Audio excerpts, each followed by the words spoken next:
are listening to WHOA Podcast, coming to you from Gainesville, Florida. Hello, everybody, and welcome to another episode of the WHOA GNV Podcast, the podcast bringing you businesses and individuals that make you go, whoa! I am your host, Collin, and my co-host is Michael D. What's up, world? What's up, Collin? What's going on, man? How are you? I'm well, man.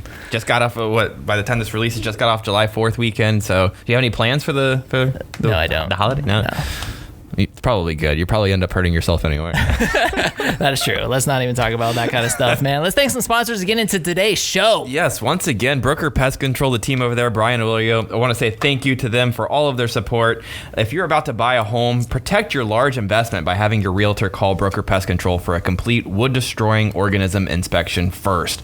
Brooker has your back, and you can reach them at 352-378-2433 or find them online at brookerpestcontrol.com.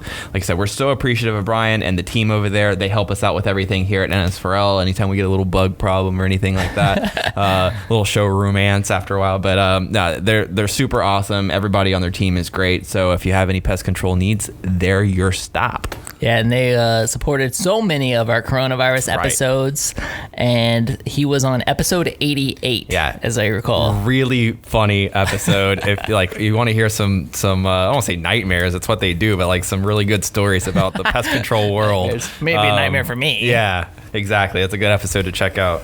And we also want to thank our boy Kyle Cohan over at Leonardo's Millhopper. You guys, I wanted to do something a little bit different because he actually sent me a note, and so I'm going to read Kyle's note on this show. I also read the same note on one of our coronavirus episodes, but it just says, "It's our pleasure to express our gratitude to the Gainesville community for supporting us these past few months. The love and appreciation we have received is overwhelming and motivating. We want to kick our fundraising efforts back into gear, so please contact us with any ideas of how we can help your organization. We opened the dining room to 50% capacity on May 25th, utilizing every safety procedure available. In addition to bleach and hand sanitizer, we purchased 2 levels of UV sanitizing lights to make sure that the restaurant is virus-free when we open and in between customers. We will expand capacity to 100% as soon as we are allowed. For minimal contact pickup, the Leonardo's Millhopper app is now available to download on Apple and Android platforms.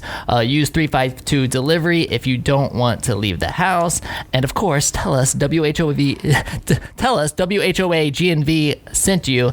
We are all about sending a positive message into the world and want to continue to support the podcast. So definitely do that. And he also has sponsored so many of our coronavirus episodes. And Kyle, we're just super grateful. He was, I don't know what episode I can't remember. Right around the same time, but yeah. I can't remember all the episode. But he's also been on the episode on the podcast, so definitely check them out. And you guys support our sponsors. If you want to find links and all that kind of stuff, you can just go to whoagnv.com, go to sponsors, and you'll find all of their info. Get connected with them. Take care of the people who take care of us. Right, Michael? They're literally the best. The best. Literally. You guys. Kyle. Are you guys ready now? Are you still nervous, Kim? A little bit.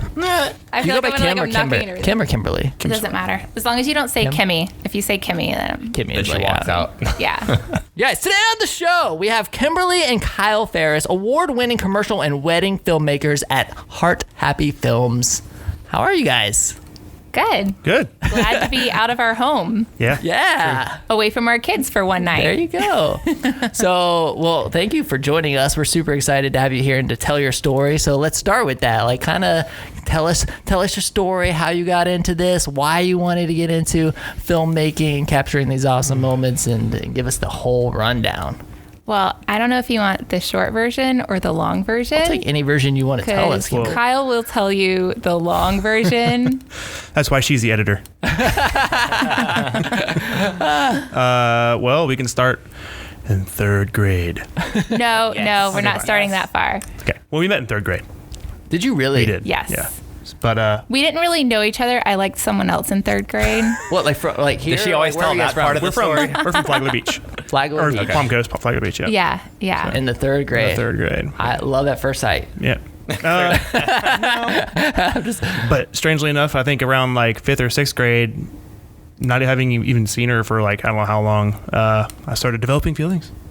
I don't know how that And so, happened. yeah, I honestly don't know either. But this is but like great. in 6th grade, I remember I was looking at a yearbook. I don't know why she gets to know when I tell this story. But I was looking in the yearbook after 6th grade, and I was looking for her name. I don't know why. And I was looking through the yearbook, and I couldn't find her in there. I was like, oh, maybe she moved away. And I was for some reason, I felt kind of sad, felt kind of down because she wasn't in school anymore. And then in 7th grade, I was in the band. I played the flute. In the This band. is the long version. This is the long version. I love this version. Let's do the abridged. I So- will go. It's okay. That's okay. So- talk about It's really flute playing. quick. So Let's do it. flute Long player. I was a version, flute let's player, and so in 7th grade I switched to playing the oboe, and she was Because that's more manly than the Oh, flute. way more. or- Oh, no, I mean, double nothing read against line. Double Well- nothing read. against males that play flute. I like to do the one thing that no one else does, so I'm the best at it. All right. Yeah, like play the actually, oboe. oboe is like Super rare. like super rare, right? Like Yeah. not I a was, whole lot. I was also the punter on the football team in high school. It's kind of a one-person kind of gig, so He also weighed like 95 pounds. it's good. Yeah. Anyways, so so she joins the band in 7th grade, and she's had taken private lessons in 6th grade, so she's the first flute. She sits right next to me to the oboe player. So I was like, oh my god, she's still here. That's really cool. Was this like part of your plan the whole time? I was. I planned it all along so I could sit next to her. But it was so weird, and I was just like, anyways, that's like the weird part where I was just like, I don't know why I missed her because I hadn't seen her in years, and then all of a sudden I wanted to see her, and then she was there, and so that's kind of when I really started developing feelings for her, and likewise, so I hear. And this is when? This is in 7th grade. 7th grade. Yeah. So basically, we shared a music stand. High school, our paths crossed again. We got together, went off to college. Went to UCF for 1 year, and then she joined. Got married. We had a wedding videographer at our You're wedding. really like fast forwarding. this is like a podcast. They want Yeah, some like- content here. She's like, and now we're here. And here we are. Oh, sitting right here. so you guys went to UCF together? Well, see, Were you guys together in high school and then went to We UCF? were. We went our first year UCF together. We were in the same dorms. We were high school sweethearts. In our junior year, we started dating. So, we went to UCF, and she left UCF in her sophomore year to come to Gainesville to go to UF because she was doing in the architecture program. No architecture at UCF. And then I graduated from UCF with a degree in digital media in 2008 and moved up here and got a job at Infotech as a software developer. And she continued her degree and got her master's degree in architecture. And now she doesn't do architecture. So Nope. I mean, that happens way often. I mean, in terms of life, like never really doing what you were supposed to when it comes to schooling and stuff. That's okay. And she was super good too. She was absolutely the top of her class in architecture. She got like the AIA gold Henry medal, Adams. whatever it's called. Henry It's like for Adams the medal. highest achieving architecture student, whatever. So and then 2008 was the housing crash, and that's when she graduated, or 2010. And there was no jobs in architecture. So All right, so Kim, give us the real story. Is all that information accurate? Mostly. yeah, mostly. He left out the part where he wouldn't have gone to college if I hadn't filled out his college application That's true. for him. I do owe a great deal of debt to her. He forgot to fill out his applications. So it was like February, March, and I had already gotten my acceptance letters, and I was like, oh, we should apply. Was this because you wanted him to come with you and because you were so in love, or because you're just like, no, I really want this guy to go to college? She knew I was a slacker, and I would never fill it out. Yeah, it's funny because he was like that back then, but now he's like super on top. Like he does all of our finances and like does all of the kind of like tedious paperwork. He does like all the jobs that people don't want to do. So he can be awesome at it. Yeah, so he could be the best. Being the punter and the oboe player. So he could be the best. Exactly. Yeah. So, I think it's funny that like I had to apply for his college for him and like fill out the application for him. It's the same reason I have a LinkedIn. So, all right, so when did you graduate college? 2010. Yeah. And about 2 weeks later, we got married. Yeah. And then it was interesting because when we were getting married, Kyle was like, I know my friend, she does wedding videos for this company in Miami, and we should have her come to our wedding and do a wedding video. Yeah, and I went to school with her. Yeah. Yeah, and I was like, nah, I don't need a video. Like, whatever, I just need the photos. And he's like, no, really, we need video. Yeah, she and was I really like, good for like 2010. Like 2008, 2010 was like wedding video was kind of like it was just starting to get kind of good. Yeah, it was just starting to get into DSLRs, and people were just starting to like move away from like sepia tone, like black and white, and like lots of effects and color Bad music. selection. Yeah. Yeah, so that was my whole idea of what it was going to be, and I was like, I don't want that. But then she came and did our wedding. Well, we didn't have money for it either. And we didn't have money either. We did a trade of services. We built her website. We did. Yeah. So once we got our wedding video back, I was like, wow, like this is the most amazing thing I have ever seen. Like just being able to take you back to that day, being able to hear loved ones and their voices, being able to hear like well wishes from my grandmother who's now like not with us anymore. It was just super cool. So we were hobbyists with cameras. I got him like a DSLR when he graduated college. It didn't shoot video back then. It was just a photo. Yeah, and we had like a Sony Handycam, like Canon, I think. It was like a little Canon, a little camcorder or whatever. Yeah, something like that. So we showed up at one of our cousin's weddings at the Casa Monica. Big, like, fancy ritzy wedding. And we looked around and we're like, they don't have a wedding videographer. Nobody is videoing this. But I had that little Canon camcorder, and she had her iPhone 3G. Yes. Or 3GS, I guess that was the first one to. Oh, yeah. Yeah. So we filmed a bunch of stuff. We put together a video within a week or two and gave it to them. And we also put it online. And then. Well, at the time, we had a blog called GatorBride.com. And it was a blog that kind of chronicled our wedding. Like, because she was big into, like planning our wedding and doing this whole thing. And she blogged about all the things she did. It was a big DIY. Yeah, everyone did this back then. It was like you DIY'd your wedding and did all this stuff and blogged about it. And she was like what did they call it? A wedding bee? It's back when they had writer. Wedding bee. Anyways, blogs were huge in 2010. And so we had a fairly decent following. We had, quite a lot of people on the blog that were, following our articles. So when we posted that video from our cousin's wedding, someone came out of nowhere and was like, "Oh my God, would you film our wedding too?" We're like, "Whoa, like that's not what we do." They're like, "How much would it cost?" We're like, I said no. I said no. Oh yeah, she said no. She's like, "We can't do this." I'm like, I mean, what the heck? And then Kyle's like, "Yeah, we can. Let's order a camera." Yeah, so I'm like, "I want a new camera." And so they're like, "Well, we'll do it for like $500." And so we use that money to buy like I think it was a D7000, Nikon D7000, and we shot their wedding at the Hippodrome. Hippodrome, yeah, the Hippodrome, and they had their reception at like at Jolie. It was back when Celebrations Catering had their own event location downtown. So it was totally on accident that we got into the business, and we still have the video up. It's it's not great, but it's better than we thought it would be. And then so we posted that video up, and then someone else was like, "Oh my God, would you do our wedding?" We're like, "I guess we should start a company."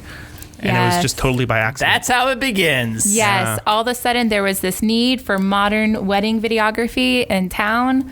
And on that very first wedding, we met some really great vendors here in town. Like the vendor community here in town is awesome. Yeah, they took us under their wing. Yeah, everyone is like family. They were, because, we were newbies at that wedding. We were like, should we eat? Yeah. Do we eat food? Do we get drinks? Like, should I have packed a cooler?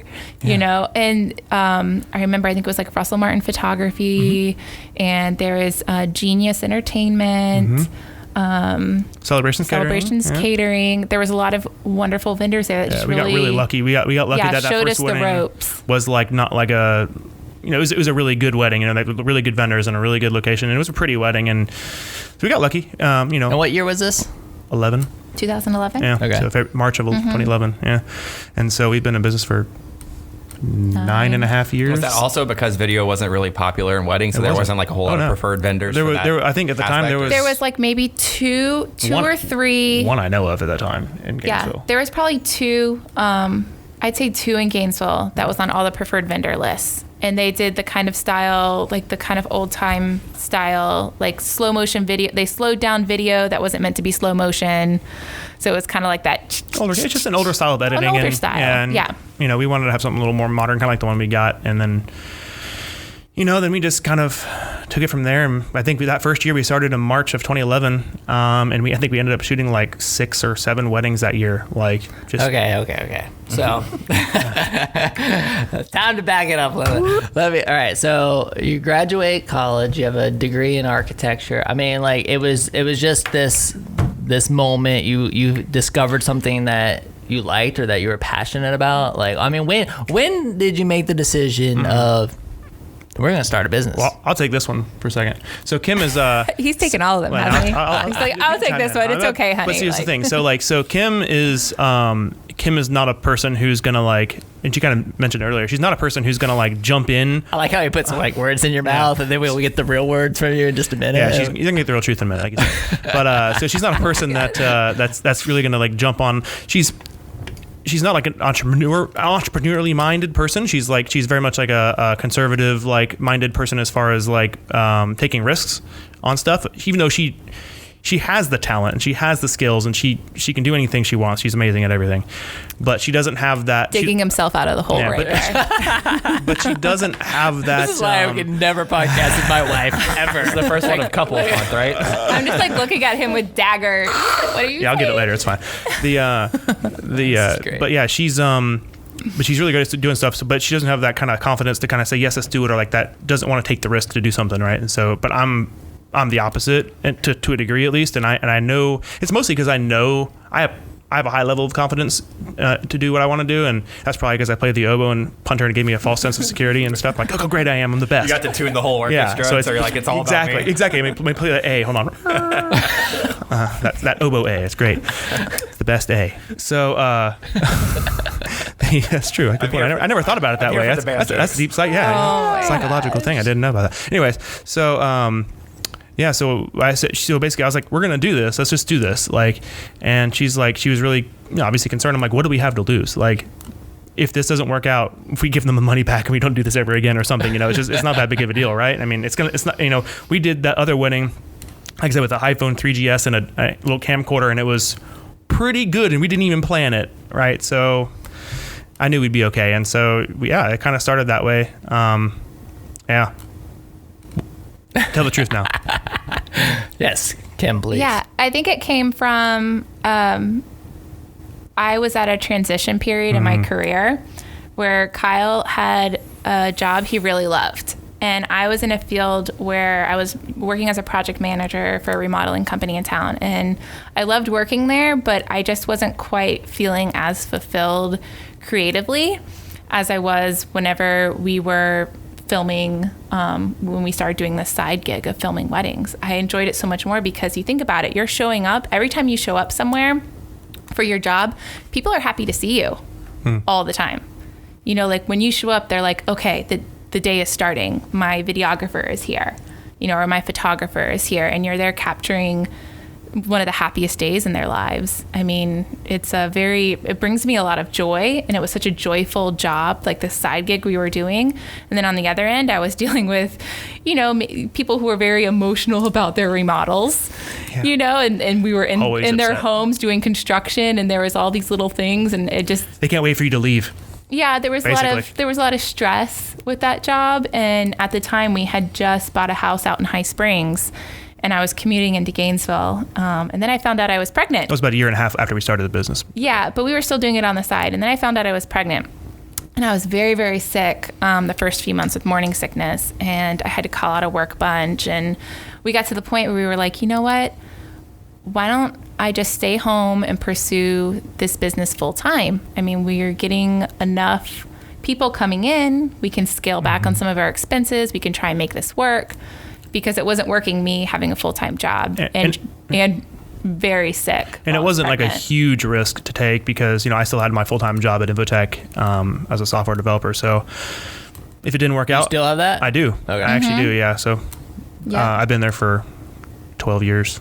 Yeah. So. I'm thankful for his job, especially during this time where we're home.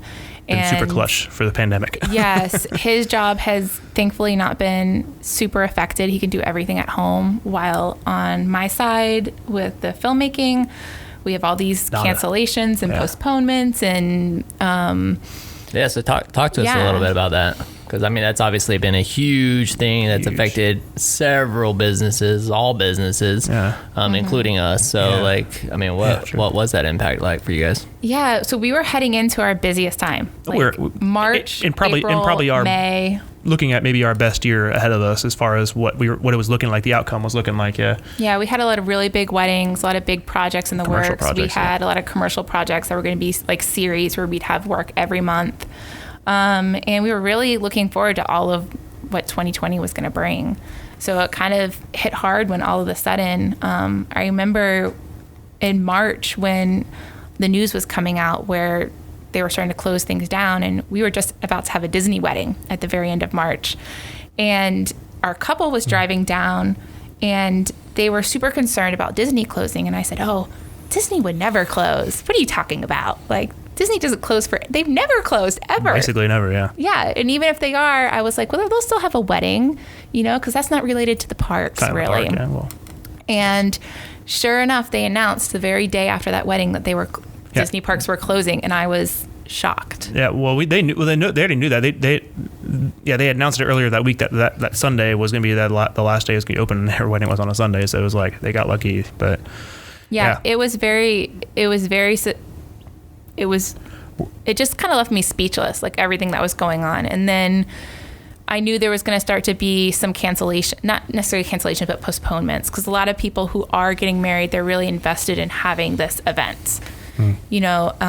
So there was a lot of postponements for April, May, and we even have some postponements later in the year. It's kind of strange now because I have people postponing their October wedding, yet I have someone who wants to possibly book us in August, and they have 400 people. Yeah, I'm not sure how they're going to have that. We'll see if that's even possible.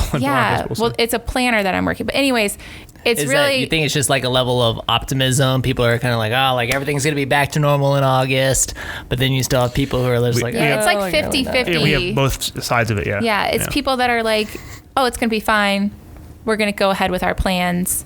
And then we have others that are planning way ahead, and they're postponing like an entire canceling year. November weddings. Or like it may still be like this in November, but it also could not be. So that seems like a little early to postpone it. Well, I think the people who are postponing at that point, they're more concerned because they're destination weddings. True, And they're more concerned about their guests having the funds to come to their wedding. Because a lot of these people are having destination weddings here in Florida, and they're trying to give their guests a vacation along with their coming to their wedding. And they're worried about their friends and family not having the funds now to be able to come. So we have some that are just postponed with no date because they haven't decided if they're going to move forward or not.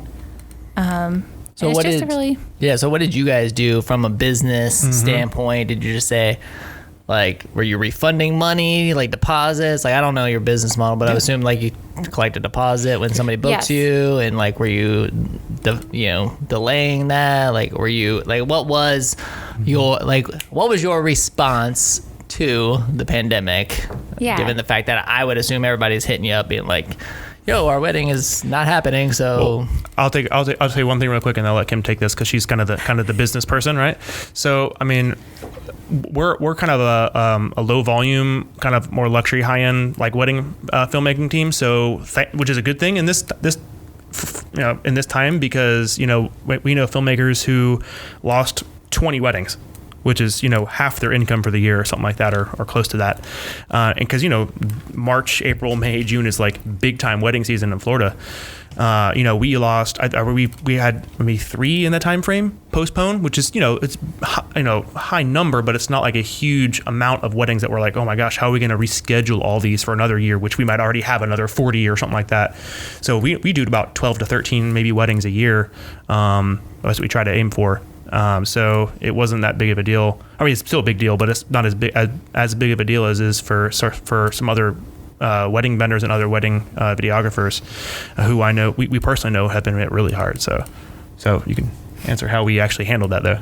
Yeah. So I reached out to everyone that booked us right away because, first of all, I wanted to let them know that we were here for them and we were going to be as flexible as humanly possible, because having to postpone or even the thought of canceling your wedding is like super emotional and super stressful. And they're already going through so many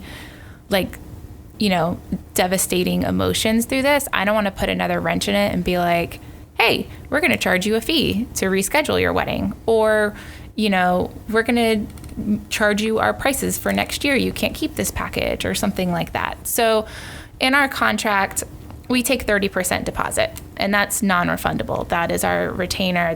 That's our booking fee. It holds their day with us. And so I kind of just let everyone, I reminded them of the contract, and I said, you can work with us to postpone to a date where we're available, and chances are we will be, because we only take 12 to 15 weddings a year. If you choose to cancel completely, they can use that money they've paid towards a future project with us. We do birth stories, we do commercial work, we do family lifestyle stuff. So, maybe there's something in there that we can make work for you with that money. We don't want to like just take it, be like, now we got our deposit and that's it. Sorry, sucker. We want to try to make it work for them in any way we can, but that we don't, a lot of times we don't have that money. That deposit was paid, 10 months ago or something. And it's like, well, that money's gone. Like, a lot of times we can't, as from a business standpoint, we can't afford to give back like 20 grand all of a sudden because people have decided you make a decision to cancel or you make a decision to postpone. Mm-hmm. Did you have anybody ask for their money back? No. No. It's pretty clear in our contracts, and then also all of their other vendors are doing the same. So it's kind of that support of the vendor team, and like the planner and the photographer are doing the same thing. So for instance, if the photographer all of a sudden was like, "Oh, I'll give you a refund," and someone else was like, "Oh, I'll give you a full refund," then it would be harder for us to hold that, even if we have the contracts, because it's a matter. But my photographer did this. It's like, okay, well. So did you hold like this massive vendor tribunal where you said we're not gonna know? It's weird. No. It all just we all kind of just know. It's like a family, even though you don't know each other. It's like we're all in the same business. We're all in the business of making these couples happy and making their day perfect, and we're there to support each other on that day as well. So on that day or outside the day, we're there to support each other, and it's not like we're colluding to to cause some kind of grief for anybody. But we have businesses to run, and that's what the contract says, and that's why we have that contract in place. It's like so this kind of stuff doesn't happen, and we get screwed out of entire year of work. You're a very empathetic person. That's a really good insight. She's extremely empathetic. Yeah. I'm more I can tell that because like instantly she like goes to the bride and how stressful it is, and I'm thinking to myself, I'm like, yeah, but what about your business and like making sure you got money, and and at first I was like, well, I wonder if that confidence is because you have the full-time job, and maybe that relieves a lot of that stress, and you're able to like go straight to like, okay, let me make sure that I'm here for the brides and everything that they're going for. Well, she was, but I could just tell like that being, I don't know. Well, she was super stressed out when it first started happening. Because we weren't like we all were. Absolutely, everyone was for like first month and a half. So not only did she have concerns about COVID and everything else, anyone catching that in our family, but also, we're used to getting this, regular income from commercial work and from weddings and stuff, and we have daycare bills. We have like a mortgage. All these bills, right?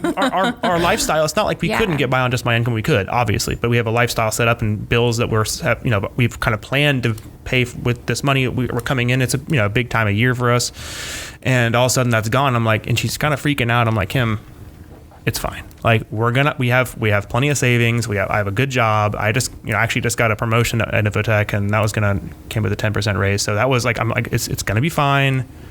Don't worry about it. But that's kind of always my outlook. I'm kind of like an optimist, and again, I'm just kind of confident. I know we're gonna get through it. Doesn't matter like.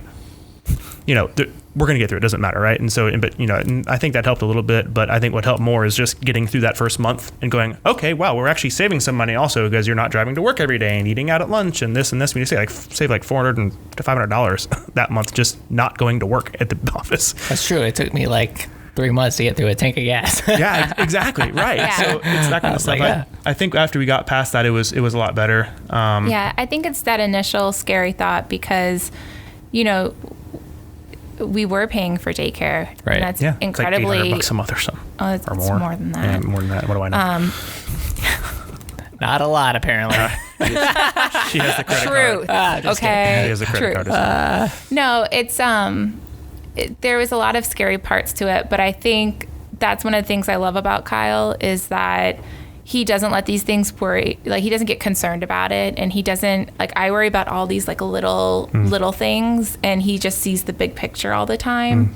And I think that's too how sometimes I can relate more with our couples. Like I just had a bride texting me on the way here. Her elopement's next week, and she was supposed to have her full wedding next weekend in Chicago, but we're not doing that. We're going to do her wedding in Chicago over Thanksgiving, so she's eloping, and just texting back and forth with her about little things leading up to it. And kind of like, for me, I worry about all the little details, and I think that's what makes it where brides feel like relatable, like things are relatable with me because I kind of help get them excited about all the things that they're focused on. Yeah, and that's part of our business also. It's like, so a lot of times when we get off kind of the first initial consult with a customer, we're like, we're your wedding videographers, but we want to be more than that. We want to create like a relationship. We want to be friends. We want to be, you're part of our family now. It's like we're here for you. If you have any questions, video related, wedding related, or anything you want to talk about, just email us, call us, whatever.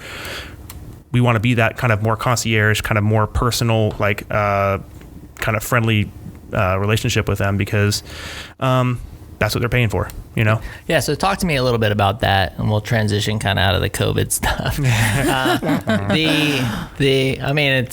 You're obviously going to make it through. You're going to be fine, right?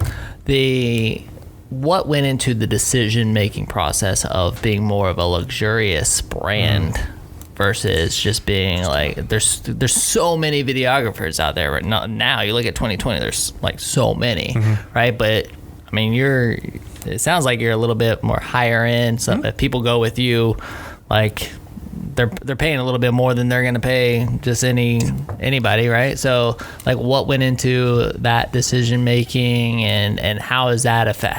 It sounds like you probably don't do as many weddings that you're saying, hey, people that had to cancel 20 weddings, right? But it sounded like you had 3. Like, what? I'm really interested in like why or how like you went into making that decision to be this luxurious brand. It really came from wanting to build an experience for our clients and wanting to serve them better. I feel like you have to develop a connection with someone if you're going to be there in these like very intimate and raw moments on their wedding day. I mean, it could be just you and the bride alone, and she's reading a letter and she's crying her eyes out, or it could be just just you with the bride and groom somewhere on a beach, like together. Like, they spend most of their wedding day with us. So we wanted to build an experience and make them feel comfortable that whenever we already show up on their wedding day, they already know us. We're like friends. We've been chatting for a while. We've maybe met up previously. If they're having a destination wedding, we've met up for drinks while they came down one weekend. We really want to be more, we want them to feel more than just a job. Yeah, as far as the decision goes, it wasn't something that we were like, okay, cool. These people came out of nowhere and asked us to do their wedding. We're going to be a luxury wedding video company. Like, obviously, That wasn't how it worked, right? We've been in business for 9 years, and that's been a slow process of discovering ourselves and learning from, the product we've been putting out and the responses that we get. Maybe where we stand as far as what we create. And comparing it, everyone compares themselves. Every business is going to compare themselves to other businesses. That's just kind of the natural process of business, and keeping yourself as best you can up to date and staying above, the competition as best you can, and always trying to do better every time. All right. Trying to do better every time, every wedding and every project. So, over the years, it's crazy because, like I said, our first wedding was $500 because obviously, what did we know? We probably should have done it for free. Frankly, we had no idea what we were doing. And then we didn't go much higher. We were maybe $1,000, $1,200 for the rest of that year, and that was pretty much how it was for like 2 or 3 years. It was just like, no one would ever pay more money for this. Like, what's the most you've charged for a wedding? We have one this year for I think $10,000. So that's with a lot of add-ons. Yeah. Well, yeah. I won't say who it is, but anyways, they're basically like, they're like, we don't care, just give us what you think we should have, and we'll pay for it. Basically, and we're like, okay, everything. But that's what they want. They wanted everything. So, and honestly, we developed an add-on to suit their needs, and that's where it comes. That's where what we provided, what we were providing wasn't exactly what they needed, and we went back and forth a little bit, and then I was like, you know what? I was driving in the car one day, and I was like, this is what they need. So then I got back on the phone with them and was like, this is what you need for a final product, and they were like, that sounds exactly what we're looking for. Yeah, let's do it, and that's what we're about. Like $10,000. Yeah, pretty much. Well, it's going to be a ton of work. Well, it was super. It was me a lot of work. Yeah, we don't no one's trying to discount that. For sure. I believe it's worth every penny. And then the good thing was, like we also realized. I guess I'm going to quickly go back to the COVID thing just for a second, but basically it was like, what are you doing to me? Oh no, I'm sorry. Trying to get past this. But basically it was like, oh man. second we're wave. not gonna have any. That's the second wave's coming. It was like, oh man, we have no people paying for their weddings now. They're postponing them, but we like, oh wait, people could still be booking us and giving us deposits. And so, 30% of, a $10,000 wedding was pretty nice to have, in May or whenever it was that we booked that wedding. So I was like, cool. That's almost like someone paying for their wedding, basically, right? So we also had that realization, like, oh my gosh, yeah, we can still make money on people putting deposits. There was in. still people booking, still people inquiring, still people celebrating. The celebrations were still happening. And even in May, we filmed a vow renewal. In Valdosta, yeah. Yeah, in Georgia. So that kind of helped boost our confidence during that time. Yeah. But so we didn't really come out thinking we were going to do a luxury thing, but it kind of just evolved that way naturally, kind of like how we naturally rolled into the we saw a need for it, like clients wanting to feel a more connection with their vendors. It does matter what you produce, but they just wanted something that was more of an experience. They wanted to feel like they were hanging out with friends. They wanted to feel like they could text you with anything. We had some clients that became wedding videographers just recently. So it was super interesting to kind of, help them along the way with any questions they had. And help support them through. Yeah, I mean, it's like, it actually works the other way around sometimes too, where Kim's like, oh, the wedding is over, and she like, she's been following them on Facebook and Instagram, and then like a year later, like, oh, she's like, oh, blah, blah, we're going to be it's where we're driving by Savannah. Like, they live in Savannah. I'm like, Kim, I mean, we're friends, but like, we're not like just drop in by their house friends, like, Well, I mean, I've been staring at their faces for like 40 hours. You spend. So I feel like I really know editing them. their video. I know, like you really know. I know when they're gonna smile. I know when they're gonna cry. I feel like I know like all their face, because I mean, when you stare at someone's face for so long editing, it's very emotional. I know. I mean, James. I just want to say, like, James, all the time, like day after day after day after day, right? You James? must really love Collin. You probably dream about Collin. I mean, don't tell us the James. Am I in your dreams? Only in my nightmares. Only in the nightmares. Only in the nightmares. Yeah, but Kim gets. We gotta give a shout out real quick to James Lightner, who really helps us with all the production of the show. He works alongside you guys on a lot of stuff as well too, right? He does. James is the first person I've ever taken to a wedding without Kyle. Yeah. True. I left Kyle home to watch the kids. James came to a doubleheader weekend with me. Mad love, James. Yeah, man. Yeah, for sure. So much talent. He does have a lot of talent. We were very lucky to. We love you, bro. Thank you for dreaming of Michael and I in your dreams. Or nightmares. Because they're nightmares because of the podcast. Sorry. Okay. I was just gonna say, Kim gets super emotionally invested in her edits. I mean, like it's pretty obvious. She's a very like emotional, like you said, a very empathetic, emotional person, and she gets very involved in the edits, and she's an unbelievable editor. And thanks, babe. Yeah, sure. It's true. Self-taught. Yeah, pretty much. Yeah. I mean, she did a little bit of editing when she was in architecture, doing like, walk through 3D model things, but it was just like obviously just cutting a few clips together or whatever. And then I come from a degree in digital media at UCF, which is cool. It's a good program because they talk about like not only you can take different tracks. You can take kind of a jack of all trades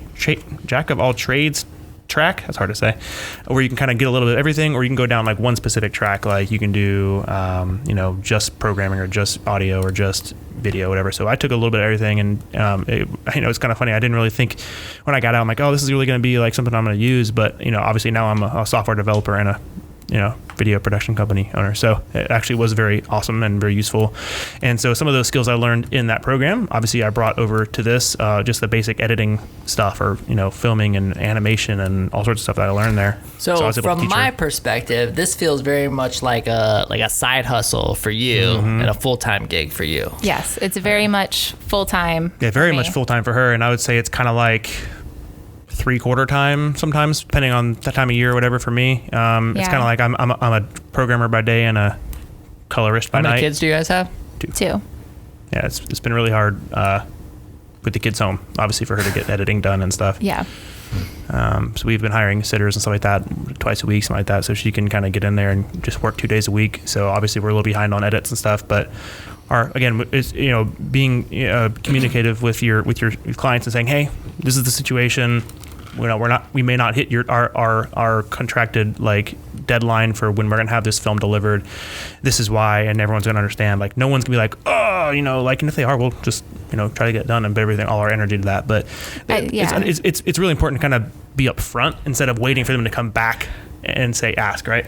Kim, there was a lot of empathy at first, right? Like, I'm like thinking, like, when all this COVID stuff started happening, like, how many times are like customers like, oh, like even our customers, they were just like, oh, it's fine, I completely understand, we're all going through it. It's gonna be 6 weeks to repair my scooter, it's fine. And then after like 2 months, it's just like back to normal. Everybody is freaking out because they're like locked in their homes. Yes. Like, when am I gonna get my scooter? Like, it completely changed. I'm like, oh, things went back to normal relatively quickly. Right, Mike? What do you mean you only have one tech working? Yeah, I think that's hard because people are kind of, especially I think here in Florida, they're expecting things to go back to normal like right now, and it's not for a lot of people. Like, nothing's changed for us. And I think that's part of where we've built this relationship with our clients, where sending that quick email, I'm huge on communication. Like, when someone emails me, I try and email them back. She like regrets emails, or not regrets. She's afraid of emails like coming in like from customers. Look at her face. She I don't know what you're talking about. Speak. Yeah, I'm sorry. I don't know what you're talking about. I'm just saying, like, no, I like when an email comes in from someone, I'm like, okay, I'm gonna go sit down. I'm gonna go answer this really quick, because it's kind of, we live in this world where everyone wants instant gratification. Oh yeah. Everyone wants to get an answer right now. And if you don't answer them right then, and maybe it's about a potential job, you might lose that job. You might get the job just because you were the first person to email them back. Oh yeah. Or call them back. Or you Yeah. picked up the phone, and they don't care who they're hiring, but you picked up the phone and they were like, okay, we're going to hire you. Because there's so many people who are not answering emails, who are not answering their phone, who are not calling people back. Don't want to miss that opportunity. Absolutely not. And even when I call people back, if we're not the right fit, I try to find them someone. I'm like, here are 3 other people I highly recommend. Here are their phone numbers. Here's their email. I let those people know that this person might be contacting them. You're a great entrepreneur, Kim. You are. I mean, this is stuff that I preach all day long. But it's about taking care of people. I mean, that's how you get jobs, is by taking care of the people around you. Whether you get the job from them or not, they might suggest you to someone else because you were kind enough to hook them up with someone. What percentage of you acts on the empath, the person helper, you wanting them to find the right fit, and then the residual value side of things, where it's like, I know that if I help this person, it'll come back and help me later somehow? The job has to be the right fit. Like, if we aren't jiving, or if it's something I'm really not excited about, or they want to do something that's totally not on brand for us, and I know someone who would do an excellent job at that and would do it for maybe their budget, I'm going to refer them to someone else, And I think to answer your question a little more, it's like, so, and this is kind of a little shout out to Infotech a little bit. My the CEO, or the co-CEOs really, Dr. McClave and Dr. Rothrock, they have Dr. Rothrock's initials are TPR. And they say that this kind of mentality came from initials. I'm not sure if that's true or not. But anyways, they say it stands for treat people right. Yeah. And they've been in business for 45 years or something close to 45 years. That's a long time to be in the tech software industry. And so obviously whatever they're doing is working right. And so they're like, pretty much this is the trick. I mean, just treat people right no matter what. Always treat your customers right. Just treat them right. And so we took that to heart and kind of did that with our customers, and it really, I think it pays off, because you treat people like people and treat them right. And even though you're not giving us business, even though you're not the right fit, we're still going to treat you like part of our family, part of our, like a customer. And that pays off because, not only, they may come back later on, they're having a child, or they have a family, or they know a friend who can afford us, or is looking for the kind of style we're doing or whatever, they'll refer us, even though we weren't their videographer. Right. And then also handing that business off to other people, that other vendors that we know, other videographers that we know. There's also reciprocity with that as well. They're going to go, hey, you gave me this job. I have a customer. I'm booked on this date and I can't shoot this wedding, so I'm sending them to you. And so there's obviously, it's both. both things. Yeah. Yeah. And speaking on that, just because, I mean, we have so many repeat clients. Like we had one where we filmed their wedding, and then when they started up their own business, they flew us out to Colorado to do a promo for their business. So it's kind of like the same, like you treat people right, they come back because they remember that you're going to go over and beyond on the final product, on any, however, with your correspondence, with the filming day, just everything. And I think it makes a huge difference. Makes a huge difference. It does. And I've had a lot of friends, we've had a lot of past clients refer us to future commercial clients. We have a client that lived in Steinhatchee, I think, or somewhere out there, maybe it's Gainesville. But then we did their wedding, and then we found out they moved into the neighborhood we live in High Springs, and then I think we did her twins' birth stories, and we've shot their first and second birthdays. So we've had like 4 projects with these people, and they want us to do their third birthday, I think, this year. So it's cool. It's awesome. Yeah. That's right. So I want to circle back a little bit to talking about the business model of providing the experience, because that's one thing that I would say that we have in common. It's the way you built New Scooters for Less, Collin, is about the customer experience.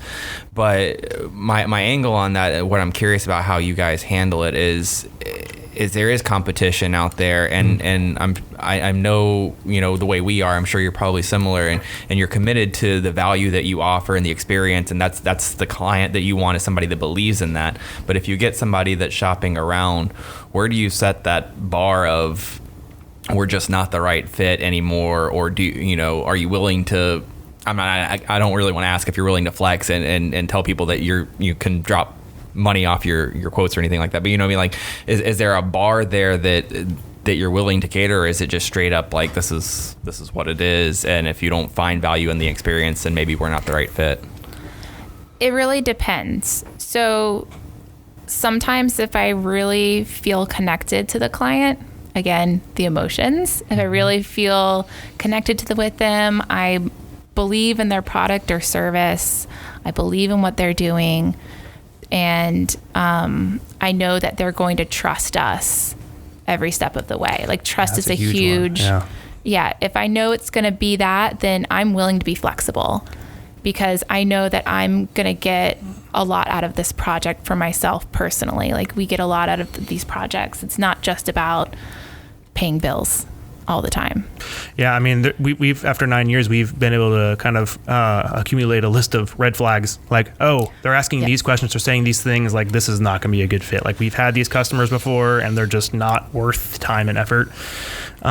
There's some people that you will never please. You can never please them. You'll never make them happy. They will always expect more than what you can provide at the price that you're providing it. And you guys know when you meet them and what they say.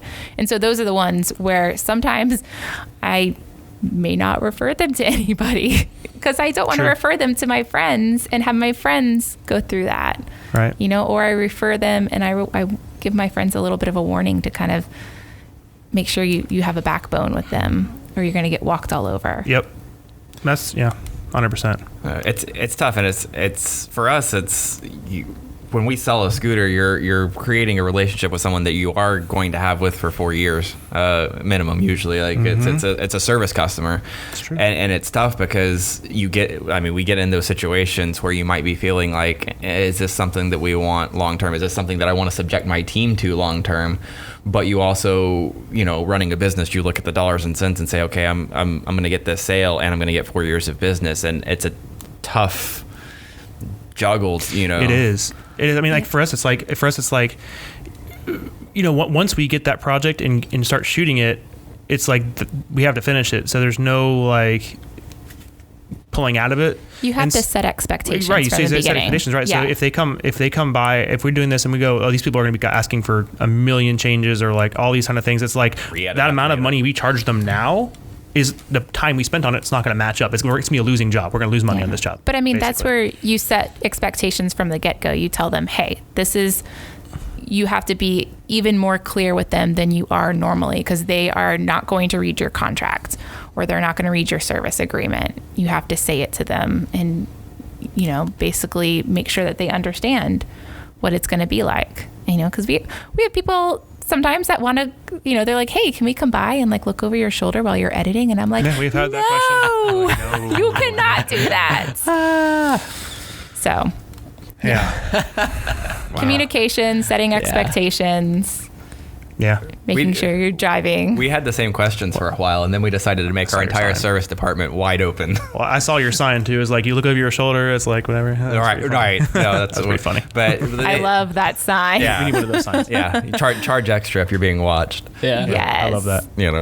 I also wanted to ask kind of about the team dynamic because we've had a lot of episodes. I think it was June of last year that we did the whole couples thing. So it's the best. It's really fun. So we've talked about partnerships, failed partnerships, even if they're not like classical partnerships, the kind of dynamic. And I think it's interesting whether it's a visionary executor or if it's a business oriented and an analytical or like empath type person, like it seems like maybe the case for you guys. Like you run your business that way, and it seems like that helps because you're able to maybe make those connections and relationships with the brides, and you can be kind of more hands-on business. How is it in the family life? Is it the same? Do you ever have problems turning off the business side and then engaging in the personal side? This is her favorite topic. Well, I take the lead on most projects, and I take the lead at home. She's the boss. Yeah, she's the boss. I think it's important to know what, again, setting expectations for each other, like knowing I know what he's going to do. He knows what I'm going to do. It's a level of trust. Yeah. Again, so we want clients that trust us, but we also need to trust each other to do the jobs. And sometimes it wasn't always this way. We fought a lot in the beginning of weddings. Yeah, well, yeah. I mean, we yelled at each other. Get this. Yeah, we still do sometimes, but I mean, it's very like, quietly into microphones. Yeah, we have little walkies. We can talk to each other. Yeah, James it just gets knows. awkward when James is on the same one, and I'm saying something. All right, James. Yeah, she's nicer when James is on the shoots with us. But I mean, yeah. So she definitely takes the lead, and she is kind of the production, mostly because she is the one that knows the schedule of the wedding or the production that we're working on. She's the one who's been dealing with the project. customers. I've written out for commercial projects. I write the shoot schedule. I write the shots, the shot list. I'll write. I usually come up with the concept, or I'll collaborate with Kyle, or sometimes we may bring James in too. But a lot of times I'm bringing all the pieces together, and then I'm kind of like giving out the information. This is what we're doing, and then and it really helps having people I can trust. Like for instance, a Sun Country shoot, the one we won the gold telly for. I was sick with the flu that day. And I was supposed to film with them, but because I had planned everything out, we had a script. I had planned every shot they were going to do. List, everything, yeah, it was great. There was a schedule that went every 5 to 10 minutes. Kyle and James were able to execute it beautifully, and they brought back everything I needed to put it together. And I didn't have to stress because it was already planned out. It's about teamwork and trust again. So it's like we just happen to be an awesome team. Like as far as, I'm not saying we're awesome. I'm saying as a pair, we complement each other very well. He'd be very full of himself sometimes. Yes. I always tell people, You've don't only build known each other since the 3rd grade. I would hope that you have it figured out by now, Kyle. I'm always Mostly. people, please don't build up his ego. Yeah, true. Yeah. Oh my gosh, at his work, a few weeks ago, they were like a few months ago. Ago, they were. He knows the story before she's going to tell it. They were all measuring each other's grip strengths, and he had like the strongest grip in the whole office. It's like 56 PSI. And pretty strong. Yeah, and he 56.3. No, I was kidding. He talked about it for weeks. I'll be careful with shaking people's hands for now on. I don't want to crush them, Right. But right. yeah, it's true. But back to the team thing, we complement each other very well. Like she is an excellent editor. She's an excellent like scheduler, organizer. She's a good filmmaker. We're both good filmmakers as far as camera work and stuff. But I'm a really good colorist, so I'm told. She tells me I'm a good colorist, and she's an excellent editor.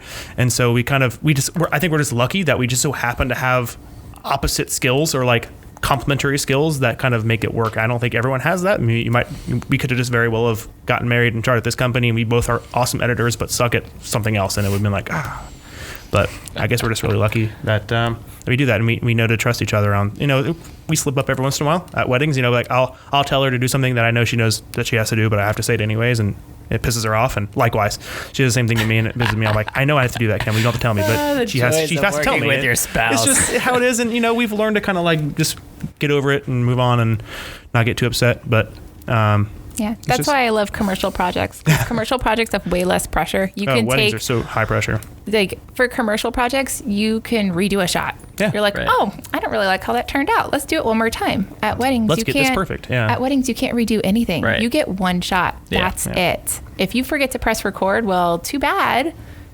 So I think it's helped us when we started doing more commercial projects. It really helped us because we were able to get things done faster because we're used to not having any time. Yeah. We're used to getting things in one shot. I just shot something like last week for Georgia. I don't know if anyways, I can't remember her last name. She got remarried. I can't remember her last name. Anyways, She's in your mastermind. Yeah. Oh, Georgia Wooten. Yeah. Wooten, Woot. Thank you. Yeah, so Georgia Wooten, I shot something for her last week, and it was funny because like we were doing this interview, and I was like, the interview finished up. I got the lav from the interviewee and put it away, and they're like, I'm gonna go get the lav. I'm like, I already did that. They're like, how did you even get over there so fast? Like I had it before she even sat up from her chair. It's just because I'm so used to like at a wedding. I'm like, okay, we got to get the mics from this person, We're going to the next location. It's like, whoa. Yeah, like at weddings, you are all the people. Yeah. But in commercial like video production, we usually you have an audio hire guy, people to producer, do all these different parts of it. So that's kind of like the interesting thing once we bridged over to that is we're so used to doing multitasking that to have someone that just deals with just the audio is like, oh, okay. Or someone who's doing just the interviewing, someone who's just worried about the cameras, someone who's just worried about the framing, it's just kind of. It's relieving. It's refreshing, yeah. So do you prefer the pressure of having to get it right the first time or the ability to edit and re-edit to make like a final piece that's like everything you envision? That's a good question. Because on one hand, you have one that's very like pre-production heavy, and you have another one, you have one that's a little more like day of production heavy. I personally I think I like them about the same. What about you? Yeah, because there's like a spontaneity of that comes with not knowing. I mean, with weddings, there's essentially the same things happen at every wedding, but you don't know what someone's going to say. You don't know how nice the lighting's going to be or something. Yeah, how nice the lighting's going to be, or what the sun's going to be like that day, or what that moment is going to be. That's going to be that highly, emotional moment for the couple, or maybe there's just these cute mini moments where like the flower girl and like the ring bearer like running around like crazy and throwing petals in the air. There's like all these little things that happen, and it's spontaneous. And we'll leave a wedding and we'll just be driving home and we'll be like, wow, that was a really good wedding. Like we got some really amazing shots, and we would have never known going in because you can't plan that. Yeah, you can have ideas about what you're gonna do, but you don't know what you're going to get. But then with commercial, it's like you pre-plan everything. Like, you want to stay on schedule. People have things to do. You can't just be like, I'm just going to look around and find stuff. But, even though we've gotten really good at kind of finding the beauty in like little things from weddings, like trying to find that like one little moment or like that one little like, butterfly flying around or something, whatever it is, like there's always some kind of little piece that you're always just trying to find something that's beautiful that may not even necessarily be that way, but the way you can show it on film, it ties into their story. Yeah, exactly. He mentioned butterfly, but that was like he's working on. Well, I wasn't referring to that, but yeah, you can. He's working on color grading a wedding where butterflies were very that's true. Symbolic. That should be out on Friday. Yeah, so yeah. I have two more questions before we wrap up. Okay. One is, like, I would assume that the best lead generator for you guys is word of mouth. Is that true? Yes. Okay. So what would be the second best lead generator? Like, are people finding previous you on YouTube? client? Well, that's word of mouth. So like word of mouth. I mean, Google. Google. Yeah, maybe. It depends on previous customers would be one, and then vendor like referrals would be another. So they're both kind of word of mouth, but I would say vendor referrals. If it's not word of mouth, it's because there is kind of again like some reciprocity. So that's the primary though. I mean, it's coming from the connections that you guys everything have. that we've really pretty much gotten is networking, but I have booked some off of Instagram. Yeah, recently we've been getting quite a few off Instagram and very few from Facebook. But then again, we're sharing a lot of stuff on Facebook, and then like it might be their friend's video they saw, and then they contact us that way. So we don't necessarily know it was from Facebook, but it was sort of word of mouth, but through Facebook. If that makes any sense. Yeah. Okay. Yeah, we don't currently pay for any advertising. No, we don't pay for any advertising right now. We have in the past, and I don't know if there didn't seem to be any kind of real. Well, I mean, your benefit. product really markets itself. It can, Like the yeah, it videos can. I mean, being out there. yeah, and that's interesting you say that because like it does, but I think the thing we think is the most important strategy as far as trying to create new leads and trying to create new business is mostly networking and vendor relationships, because like they're the ones who are going to get us the jobs. Yeah. Becoming really good friends and genuine friends with other photographers, videographers, wedding planners, venues, Other small businesses. DJs, and then trying to help them out as well. If we can, maybe offering if we're at a really nice venue that we like and we want to shoot at again, maybe just kind of capturing some extra footage there and maybe throwing together a quick little like 15, 20, 30 second teaser for them, or a little kind of just showcase for their place, and just saying, hey, you want to have this? And they're like, cool. And then maybe they'll go, hey, these people are pretty awesome. Maybe we'll refer to them again because they're nice to us. Yeah. Cool. And I think with the networking, I was in BNI for a year recently, Green Machine, and that was really great because you get to meet people every single week. You see your vendor friends every week. You see, local businesses. You get to meet someone new and learn about their business every week, and it keeps you top of mind.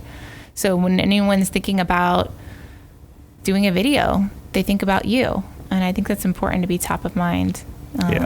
Yeah. I mean that's becoming more a thing too, because like when we started shooting weddings, also like it was changed. Like it's totally changed since we started weddings. It was like when we first started, it was everyone got their photographer, everyone got this and that first, and then it was like, well, if we have some extra money left over, we'll get a videographer. Now it's like we get people who are like, hey, can you shoot our wedding? We're like, oh, when is it? We don't know. Where is it? We don't know.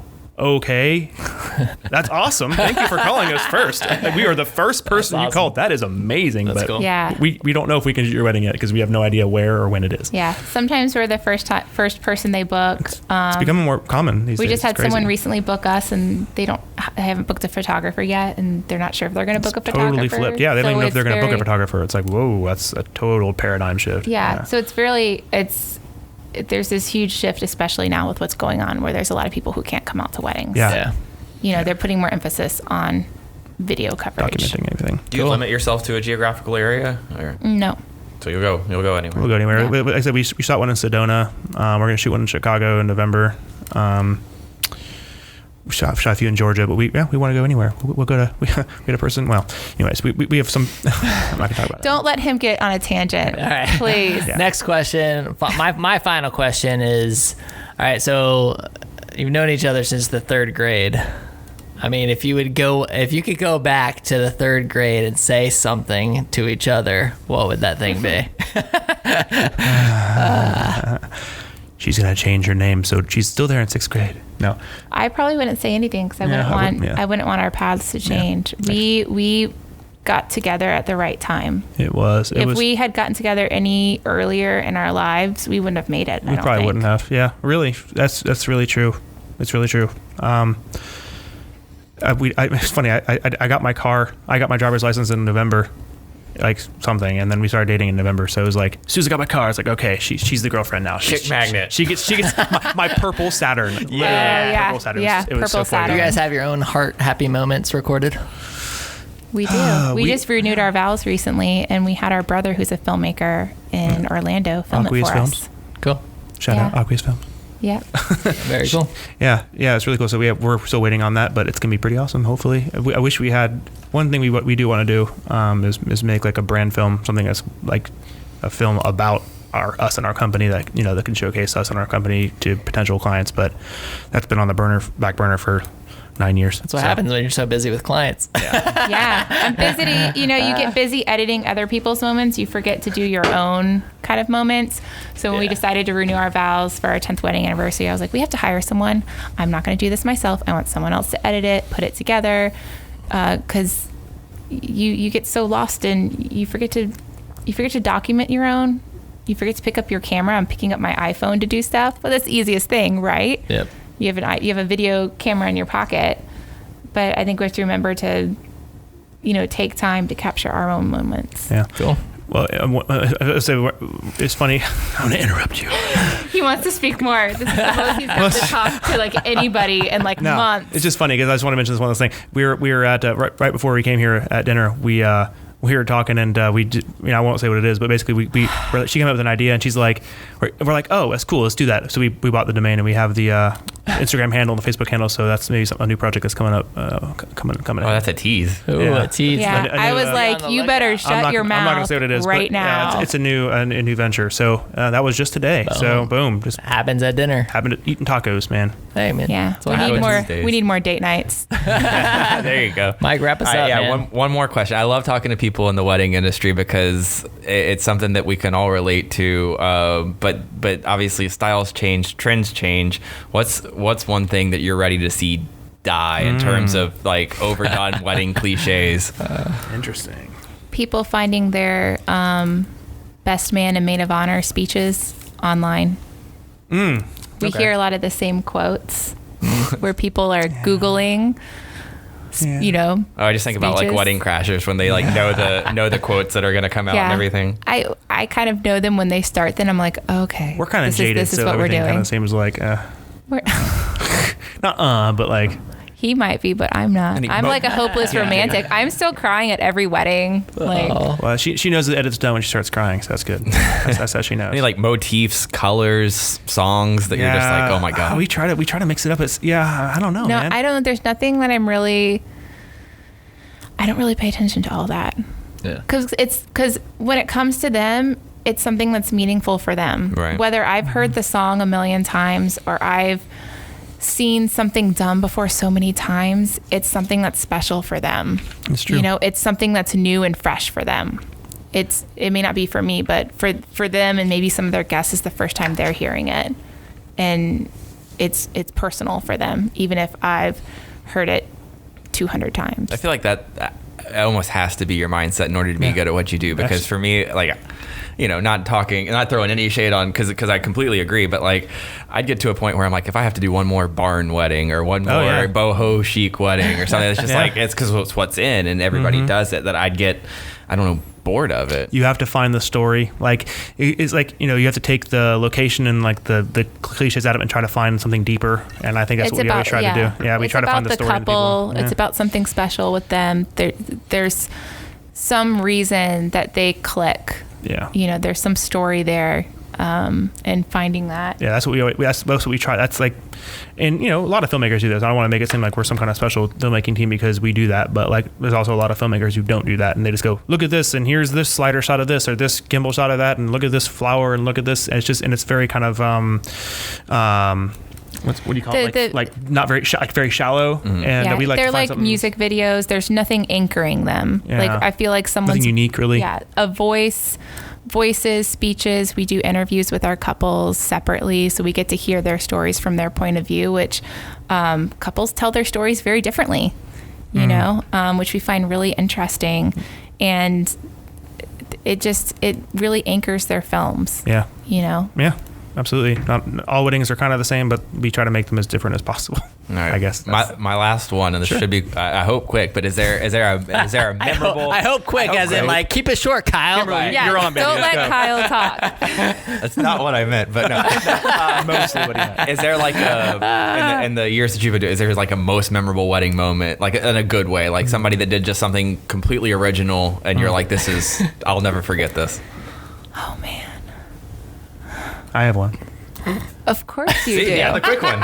You got the quick one. This is the quick one. So we were in Sedona, and we had climbed up the. Oh my gosh! I thought we were gonna die. Oh yeah, we climbed up. It was the day after the wedding actually, and the bride and groom got dressed back up in their dress and their tux and everything. We hiked up this kind of what they call a baby bell. It's like a sort of, I don't know, sort of flat top mountain looking thing, and we hiked up there, and got some really cool shots. Well, we were up there on top of this like baby bell, and they're up there, and the wind's blowing and the sun's setting. And it's just like the most kind of surreal, kind of ethereal. Ethereal would be a good word. Kind of like just kind of ethereal experience being up there in this place and like experiencing this moment, and it was just it's weird because like they say that about Sedona, and they say like, oh, this is where you go and you kind of have this spiritual kind of experience, and like I was like, I'm not that kind of person really, but I got there and it was like it really was kind of like that, and I was like, wow, this is like there's something kind of interesting and magical happening here.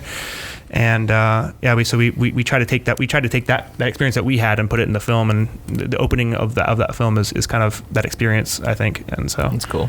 Yeah, I would have He's never. romantic. Sometimes. I would have never climbed up there if it wasn't for the photographer. The photographer was a local photographer, so she knew where to go. We would never have thought of that. So yeah. Oh my gosh, I thought we were gonna fall off. It was so scary. It was. The wind was blowing really hard. Cool. And we definitely would have died. Yeah. Well, you guys, this has been a ton of fun. Why don't you tell our audience where they can connect with you, where they can see some of your stuff, and yeah, book they you. can go on Instagram at Heart Happy Films. You can go to our website at hearthappyfilms.com. Facebook, Heart Happy Films, but definitely follow us on Instagram. That's where I post a lot. That's of your videos platform. every week. Is Instagram? Yep. The platform. Yep. I'm all about I'd say so. Instagram. Cool. Yep. You guys throwing out any couple TikToks or anything yet? No. It's funny because he doesn't really do social media too much. And the other day he's like, you need to get on TikTok. And I was like, how do you know what TikTok is? I'm like the grandpa who's like, have you used TikTok yet? Oh yeah. His Instagram, the only on the person he's TikTok. following is me. and Heart Happy Films. Yes. But I'm just like, Yeah. That's awesome. This has been a lot of fun. Yeah. Thanks for Thanks for joining us. having us. Yeah, No, I feel very unworthy. I looked at the wall in there and I was like, wow, you must be really stretching for content over here to get us on here. We're like bottom of the barrel, you know. He's talking about our wall that we have all of our guests sign. Yeah. So we'll have you sign it. I guess. I mean, we'll let you. Yeah, I know she's better. I'll definitely sign it. So, thanks again for joining us. You know, everybody who's listening, definitely, do a couple things for us. Connect with us on social media, WHOA GNV, Facebook, WHOA GNV podcast. Leave us a review. Ask Alexa to play WHOA podcast. You got to say that exact thing and she'll do it. And go to WHOAGNV.com if you want to find all the links to our sponsors and all that good stuff, right? Buy some swag. Buy some swag, buy a shirt. Yeah. And keep on cranking. I'm super excited to see what other businesses are going to make it through this COVID-19. We're all going to get through there and get through it together. And it's, inspiring to know that you guys are going to be okay and get through it. So thanks for sharing that with us, because I know it's been a topic of mine for everybody, right? Yeah. Yeah. And weddings will go on. Weddings will go on. They will continue to happen. We will continue to celebrate. There you go. There you go. This is the WHOA GNV podcast, the podcast bringing you businesses and individuals that make you go, whoa. Whoa. We'll see you later. Bye.